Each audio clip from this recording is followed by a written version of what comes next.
Alors voilà, je vais vous expliquer mon témoignage. Moi pour ma part, je suis pas un garçon qui a grandi dans les choses de Dieu. Mes parents ne sentaient pas chrétiens. J'ai toujours su à peu près ce que c'était les réunions, on a toujours côtoyé les missions.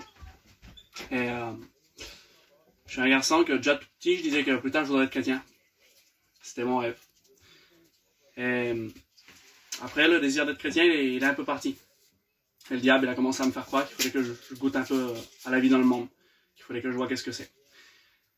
Et il a commencé à me mettre des mauvaises pensées, comme quoi que Dieu voulait pas de moi. Comme quoi que si jamais je me mettrais chrétien, que j'aurais pas d'amis dans le monde.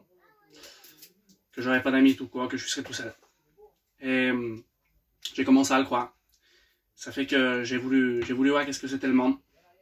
Puis assez vite, en vrai, j'ai commencé à me rappeler de ce que j'ai toujours écouté, qu'il y avait deux endroits où passer l'éternité. Et que tout homme un jour passera en jugement devant le Seigneur. Alors par rapport à ça, j'ai commencé à faire de l'angoisse et puis j'ai commencé à avoir peur du retour du Seigneur. J'avais assez peur de l'enfer. Mais ce qui me faisait le plus peur, c'est de me retrouver devant Dieu puis d'avoir un silence.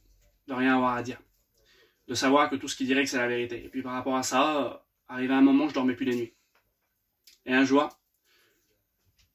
j'ai voulu commencer à m'approcher du Seigneur. Et c'était dans mon cœur, voilà, je l'avais dit à personne. Puis Dieu a pourvu. Je suis arrivé sur une place, qu'il y avait des jeunes le soir, ils faisaient la chose, qui a changé ma vie en vrai.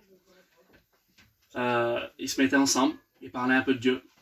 C'était pas dans une grande église, on était dans les tribunes d'un stade. Et ils parlaient un peu de Dieu entre eux, et arrivé au bout d'un moment, ils priaient. Puis il y avait un garçon comment il parlait de Dieu, comment il me parlait du Seigneur, ça m'a énervé à moi. Et avec mon caractère que j'avais, ce que je me suis dit, je vais commencer à lire la Bible pour le contredire et pour lui dire que c'est pas la vérité ce qu'il est en train de m'expliquer.